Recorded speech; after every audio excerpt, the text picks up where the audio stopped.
സമരത്തിലൂടെ മുന്നോട്ട് വയ്ക്കുന്നത് പ്രധാനപ്പെട്ട വിഷയം വയനാട് ജില്ലാ ഭരണകൂടത്തിന് മുമ്പിൽ 4 വർഷക്കാലമായി തീരെ ഭൂമിയില്ലാത്തവരുടെ അപേക്ഷ വാങ്ങി കൈവശം വെച്ചിരിക്കുന്നു.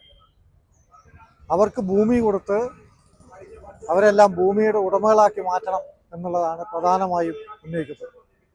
മറ്റൊന്ന്, ചോർന്നൊലിക്കുന്ന വീടുകൾ നമ്മുടെ ജില്ലക്കകത്തുണ്ട്. ഗവൺമെൻറ് അത് പരിഹരിക്കുന്നതിന് വേണ്ടി സേഫ് പദ്ധതി പ്രകാരം ഫണ്ട് അനുവദിക്കുന്നുണ്ട്. അത് എല്ലാവരെയും ഉൾപ്പെടുത്തിക്കൊണ്ട് ചോർന്നൊലിക്കുന്ന ഒരു ഭവനം പോലും ഇല്ലാത്ത ജില്ലയായി നമ്മുടെ ജില്ലയെ മാറ്റാൻ കഴിയാവുന്ന നിലയിലേക്ക് കടന്നു. മറ്റൊന്ന്, നമ്മുടെ ജില്ലയിൽ എത്രയോ വർഷങ്ങളായി നമ്മൾ സമരം ചെയ്ത് നേടിയെടുത്തതാണ് ആദിവാസി മേഖലയിൽ നിന്ന് അവരുടെ ഭാഷയിൽ പഠിപ്പിക്കാൻ കഴിയാവുന്ന ടീച്ചർമാർ. ആ ടീച്ചർമാരെ മെൻ്റർ ടീച്ചർമാരായി നിയമിച്ചു. 9 വർഷക്കാലമായി അവർ പ്രവർത്തിച്ചു വരികയാണ്. ആ പ്രവർത്തിച്ചു വരുന്ന അവർക്ക് നിയമിക്കുന്ന ഘട്ടത്തിലുണ്ടായിരുന്നത് 21,900 രൂപ എന്ന നിലയിൽ അവർക്ക് മാസം ഒരു വേതന നൽകിക്കൊണ്ട് ചെയ്യുന്നു. പക്ഷെ ഇപ്പോൾ ദിവസവേതന അടിസ്ഥാനത്തിൽ മാറ്റിയതോടുകൂടി ഇവർക്ക് കൃത്യമായി ആ പൈസ കിട്ടുന്നില്ല എന്ന് മാത്രമല്ല, കൃത്യമായ സമയത്ത് ശമ്പളം കിട്ടാത്ത സ്ഥിതി പോലും നിലനിൽക്കുകയാണ്.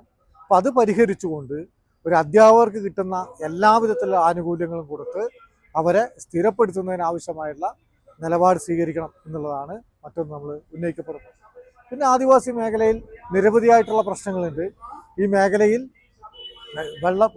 KSEBയുടെ ബില്ലടയ്ക്കാത്തതിൻ്റെ ഭാഗമായി കുടിവെള്ള പദ്ധതികൾ വിച്ഛേദിക്കുന്ന അത്തരത്തിലേക്കുള്ള നിരവധി പ്രശ്നങ്ങളുണ്ട്. അതെല്ലാം പരിഹരിക്കുന്നതിനാവശ്യമായുള്ള ഇടപെടൽ ഗവൺമെൻറ് എഴുതിത്തള്ളാൻ വേണ്ടി സാധിക്കണം.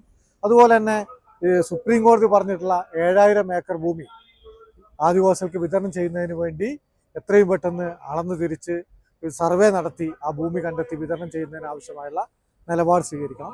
അങ്ങനെ ഇത്തരത്തിലുള്ള നിരവധിയായിട്ടുള്ള പ്രശ്നങ്ങൾ ഉന്നയിച്ചുകൊണ്ടാണ് ഗവൺമെൻറ്റിന് മുന്നിലേക്ക് അടിയന്തരമായി പരിഹരിക്കണമെന്ന് ആവശ്യപ്പെട്ടുകൊണ്ട് AKSന്റെ നേതൃത്വത്തിൽ ഈ കളക്ടറേറ്റിന് മുന്നിൽ ഈ സമരം ആരംഭിച്ചിട്ടുള്ളത്.